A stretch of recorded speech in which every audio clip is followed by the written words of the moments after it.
la commune de Dakar boo ñëwee ba rond-point Sips da ngay jël à gauche jaaree ko marché poisson foofu c'est l'endroit choisi par les gros porteurs moo tax ñu tuddee ko la route des hydrocarbures foofu gros porteurs yi ñoo fay circuler mën nga fa jaaree utali cafétéria su ko defee aussi d'autres essais cafétéria mën nañ jël échangeur bu terre bi jaaree ko ci Maris bi da ngeen di génne ci li nga xam ne moom mooy sortie Maris bi cours privé Sacré-Cœur foofu aussi am na quelques ralentissements ci échangeur bu Hann bi dans l'autre sens aussi mën nga ko jaaree du côté de Dalifort foofu yaa ngi jëm rond-point bu Cambérène foofu aussi des ralentissements à n'en plus finir ci rond-point boobu des travaux en cours moo tax ba dem ba dëkk bi lompoñ yéen ñi bàyyi koori côté de Pikine Case du Maris ñoom ñëpp di transiter par là tax na dina yéex foofu jaar nañ aussi échanger bu Technopole participer à ce niveau mën nga progresser mais xaw na yéex tuuti pour des véhicules bàyyi koori côté de Pikine et Guédiawaye jaaree ko Corona Yacine.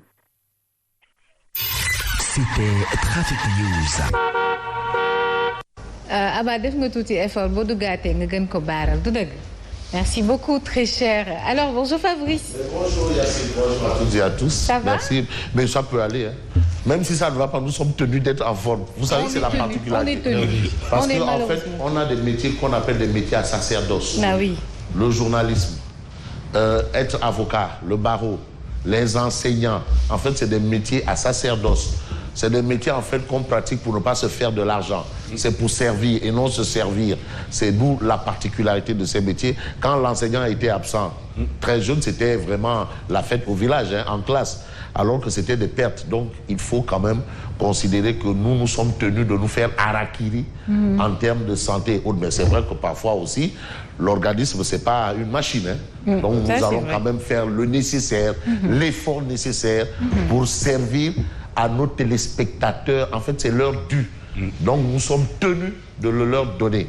Je rappelle, l'information est bel et bien, le droit à l'information, c'est inscrit. C'est inscrit. Oui. C'est, quand il y a c'est toujours masculin. C'est inscrit. C'est inscrit dans la Constitution. Oui. C'est ça la particularité. Donc, nous faisons en réalité du service public. Oui. Ah oui, même si on est un groupe de presse privée, mais nous faisons du service public.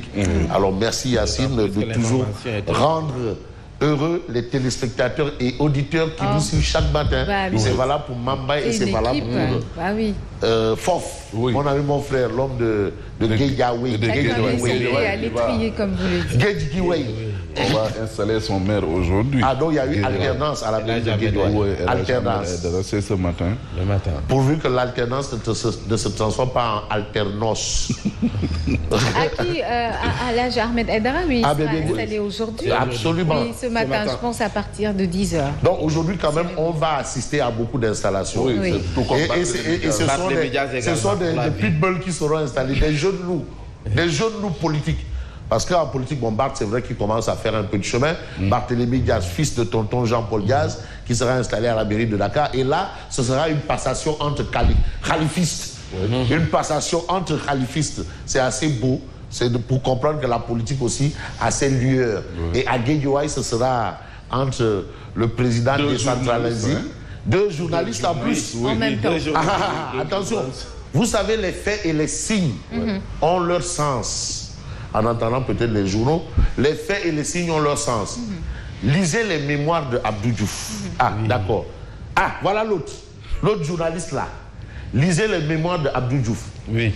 Ce que je retiens dans les mémoires de Abdou Diouf, le jour où on a signé son décret, où on le nommait gouverneur de la plus grande province du Sénégal, le Sine Saloum, le même jour, c'est ce jour-là qu'est né Macky Sall. Ah bon? Ah, il faut lire les mémoires d'Abdou Diouf. Le jour de la signature du décret affectant Abdou Diouf dans la plus grande région du Sénégal, le Sine Saloum, et c'est ce jour que naissait Macky Sall dans cette région, le Sine Saloum. Il est de Fatick Kaolack. C'est ce même jour. C'est pour vous dire que rien n'est hasard. Parfois, des signes, il y a des faits. Dieu ne vient pas et vous parle. Mais il pose des actes qui vous permettent de réfléchir. C'est pour ça qu'il faut avoir la notion transcendantale. Bon, sans transcender ou trancher, nous allons parler de tribune. Parce que quand même, il serait bien qu'on ait des journaux ici. Là, c'est un peu trop laborieux. C'est fastidieux. Mais on va s'arrêter quand même à ça. Comme on dit, Nyak Pere, Pere-le. Kouamoul Yaï, Kouamoul Mam, Namp Sebarab. Attaque à répétition constante contre Gumsebop. Attaque à répétition constante contre Gumsebop. C'est ce que retient Tribune. Moi, je n'invente rien. C'est pas ma lecture. C'est pas la lecture de Fofana. C'est pas la lecture de Mambaye, ni de Yacine, ni du bûchon maltais qu'on a ici en image, là, le bûchon maltais. Un beau petit chien, là. Mais c'est Tribune. Bougane fait-il peur à Macky Sall? Parce qu'en un temps record, quoi qu'on dise aujourd'hui, tu ne peux plus enlever Gumzo Bob dans l'univers politique au Sénégal. C'est plus possible. C'est-à-dire, si tu enlèves Gumzo Bob, c'est que politique a tout le Sénégal. C'est une réalité. Voilà. Mbam Gatne, ouais, si Djourgile. Bon, c'est vrai qu'il ne faut pas. Ah ouais. Donc, si tu prends le Mbab là, tu l'enlèves dans le Djour, c'est qu'il n'y a plus de Djour. Il faut mettre là-bas. De toutes les façons, Mbam Gatne, ouais, si Djourgile. Bougane fait-il peur à Macky? C'est la grosse interrogation, bien entendu, de Tribune ce matin. Pourquoi? Eh bien, Tribune, dans ses colonnes, note quand même, on peut dire un acharnement, attaque à répétition constante en direction de Gumzo Bob. Le débauchage, aujourd'hui, se fait dans Gumzo Bob. Le débauchage noté aujourd'hui, dans l'opposition, ce n'est pas dans Yewwi, mais dans Gumzo Bob. D'où l'interrogation de Tribune. Pourquoi cet intérêt vis-à-vis de Gumzo Bob?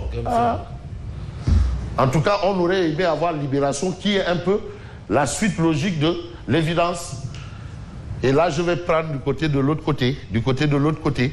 Du côté de l'autre. Voilà, donc, vous voyez qu'on a bien entendu parler de... C'est l'actualité, hein. Vous savez, l'actualité et l'information, ce n'est pas des boutilles. Ça participe à l'avenir de tout un pays. Qui veut gagner en maturité doit s'intéresser à l'actualité et à l'information. Nous ne sommes que des relais, des techniciens de l'information et de la communication. Techniciens. Donc, on doit pouvoir décrypter et laisser à l'opinion de comprendre, parce que nous ne comprenons pas mieux que l'opinion. Hein. Mais vous avez l'autre information de l'évidence suite aux exploits de Gumzo Bob au local. Le nombre de conseillers, le nombre de voix au total, et entre autres, Bougane face à la réalité des politiciens.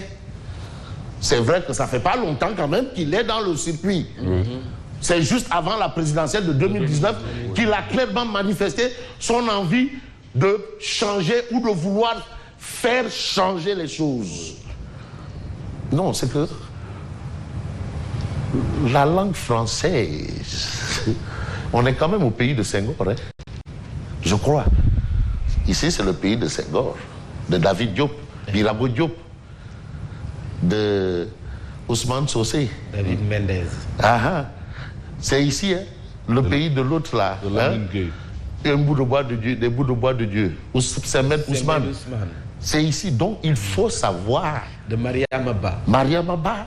Attention. De Momodou Dia. Mais vous avez aussi l'autre là, hein?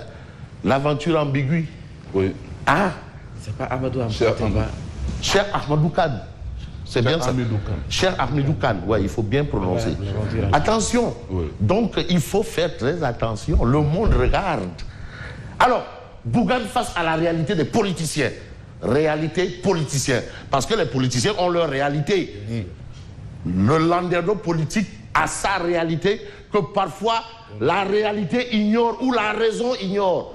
Je rappelle que politique, d'où tariqa. Politique. C'est pas une religion. Non, attends. Non, les histoires de... Mais nul, aucun être humain ne peut juger son semblable. Il n'a même pas ce droit. Mais l'être humain qui juge son semblable est punissable aux yeux de Dieu. Si on se réfère aux écrits saints, le seul juge, le seul maître, c'est Allah subhanahu wa ta'ala. Bref, maintenant Bougane fait face à la réalité des politiciens. Les faits sont sacrés quand même. Tout simplement. Non, les commentaires sont libres. Mais on est libre aussi d'interpréter les uns et les autres. Non, mais la notion d'interprétation qui traduit, trahit. Il y a aussi ça. C'est-à-dire, traduire, trahir. Traduire déjà, il y a la notion de traduction, d'interprétation. Et là, il y a la subjectivité. Non, c'est que là, Aïcha parle. Non, c'est que... Je sais que là, Aïcha... Non, faut boule me yengal. Non, attention, hein. Mais les gars, ils pensent que Sen TV Zik FM a affaire ou Chamlangal. Mais la science. Non, attends. Mais attends, il y a de la capacité intellectuelle ici. Grise, quand même. Ah oui, attention. Les gens, ils pensent que c'est du. Pas cardier. Non. Bougan face à la réalité des politiciens. En entendant la suite, j'ai monsieur le nouveau maire de Dabali. Ça, notre ami là. Dabali. Ah non, ça c'est l'ami de Alingui. Le nouveau maire met l'accent sur les priorités, se sont chargés du protocole. Ah oui? Ah oui, attention. Mais on a quel journal? J'ai envie de prendre Sud Quotidien. La grande épreuve de Macky. Profit du PM et de son équipe. Enjeu de leur contexte électoral et problématique de succession. Aujourd'hui, Macky est assis sur des braises sur plusieurs points. Oui. Pas un seul point. C'est le chef de l'État, c'est le président de la République. Et vous avez la lecture ou bien le professeur, l'enseignant-chercheur agrégé en sciences politiques, Maurice Soudieck-Dione, qui passe au crible justement tous ces faits. Donc, il y a peut-être une notion scientifique dans ce qu'il entreprend, une démarche cartésienne. Mais ce qu'on retient, c'est André Guessem. Il y avait la crise de l'enseignement. Moi, malheureusement, j'ai parlé et ça me retombe dessus aujourd'hui. Voilà. Maintenant, comme André Guessem dit, bon, comme tu as parlé là, maintenant, on va guessemer. Le guessemage a commencé. Le guessemage. Oui. André Guessem sur un nouveau plan d'action vers la paralysie du système sanitaire. Vous avez mal au diatiam. Donc, André Guessem a repris le chapeau rouge. Tu sais, quand ils mettent le chapeau rouge, ça veut dire que Tchaf dine Khamde, ma famille dine Yakouf. Clairement. Donc, André Guessem a remis le chapeau rouge. Et c'est presque dans tous les journaux. Vous avez Direct News, réchauffement du front sanitaire. Tu as vu, ils ont mis le chapeau rouge. Oui. Malo Diatiam, c'est Dianyay, le chapeau rouge. André Guessem menace de perturber le secteur sanitaire. Et là encore, c'est le respect des accords signés. Le chapeau de la sempiternel, le chapeau de la contestation. Oui. Bon, quand ils mettent le chapeau rouge, ça veut dire que non daoulouré. Ouais, c'est pour.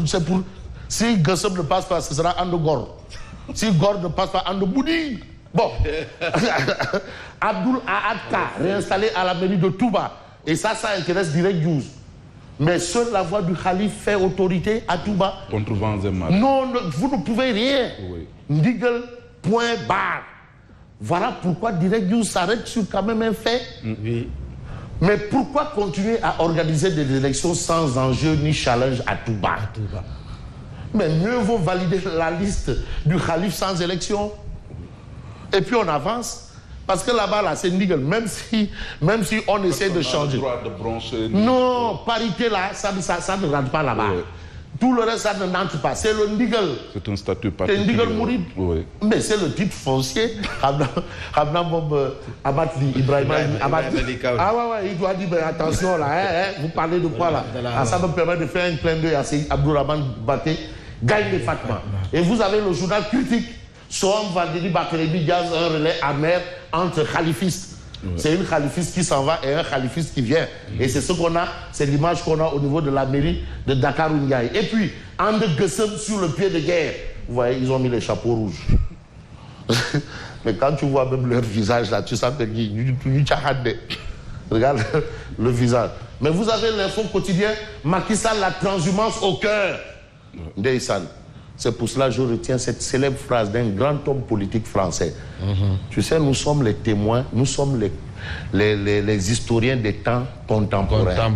Bon, je disais temps moderne. L'imam Ratib Mohamed Moustapha Diagne me dit non, on a dépassé ça. Là, en politique, les promesses et propos n'engagent que ceux qui y croient. Oui. Point. C'est pas ça. Oui. Mirbango. Macky Sall, la transhumance au cœur de ça. Grambi, il disait que non, les transhumants sont des rats. Tu sais c'est quoi un rat? Un rat d'égout. Non, rat. Il avait traité les transhumants de rats. Et il fait l'apologie de la transhumance, apparemment. En tout cas, il a beaucoup de rats. Je ne sais pas s'il fait l'apologie de la transhumance. En tout cas, autour de lui, il n'y a que des rats. Il y a trop de rats avec lui. Si on se réfère à ses propos, oui. Moi, non, on peut remettre ça. Non, c'est bien ça, non, Mambay? Okay. Si on se réfère à ses propos, il dit que les transhumances, ce sont des rats. Des rats. Mais maintenant, donc là-bas, il n'y a que des rats au palais, quoi. Est-ce qu'il n'y a pas que des rats au conseil des ministres? Les rats. Mais tu sais c'est quoi un rat? Oui.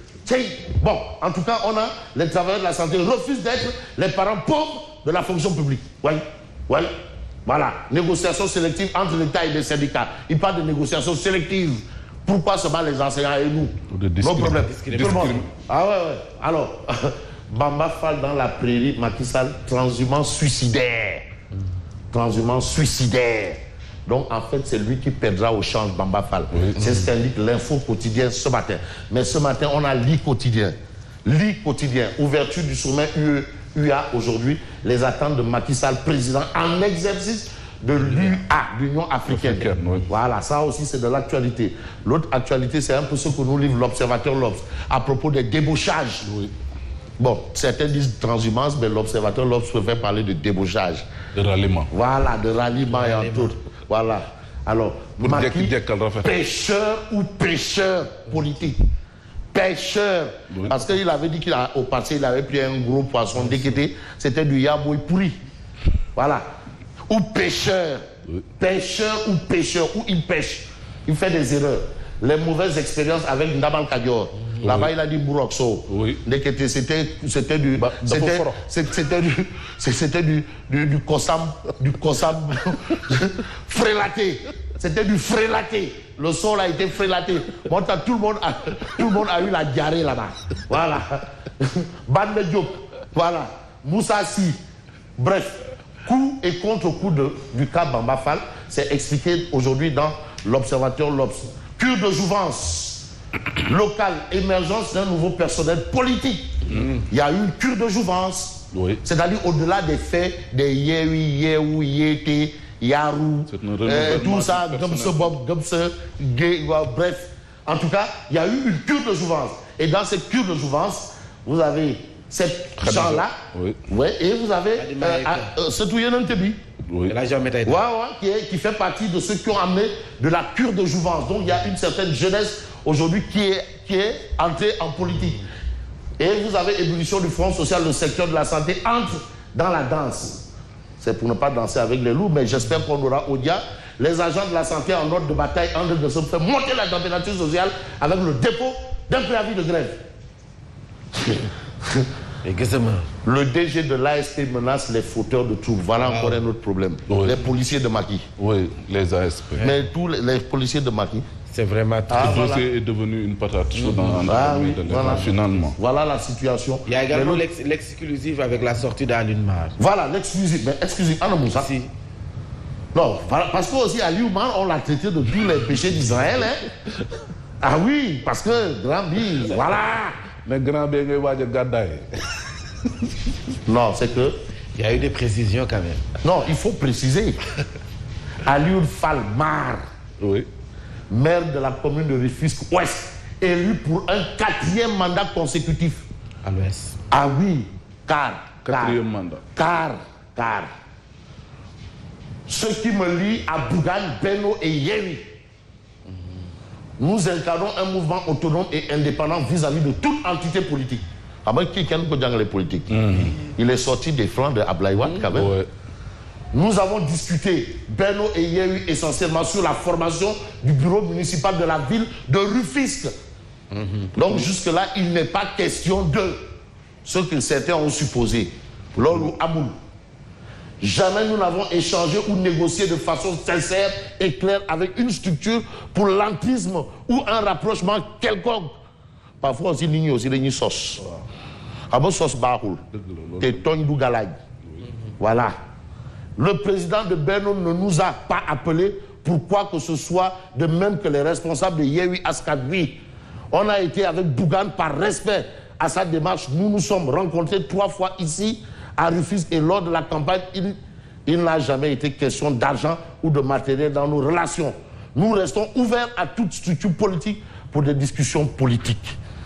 Donc pour l'instant, lui le problème c'est la confection du bureau municipal de Tengue-Gage. Et là maintenant les gens peuvent discuter. En attendant, restons avec peut-être Odia si on l'a. Parce que Odia aussi, il a sa façon de voir les choses. Remous dans la santé. Avec le bulldog. Les pitbulls sont là. Hein? Sonko dépose une nouvelle demande. Voilà. Sonko, lui aussi, il est dedans. Hein? Puisque les attentes sont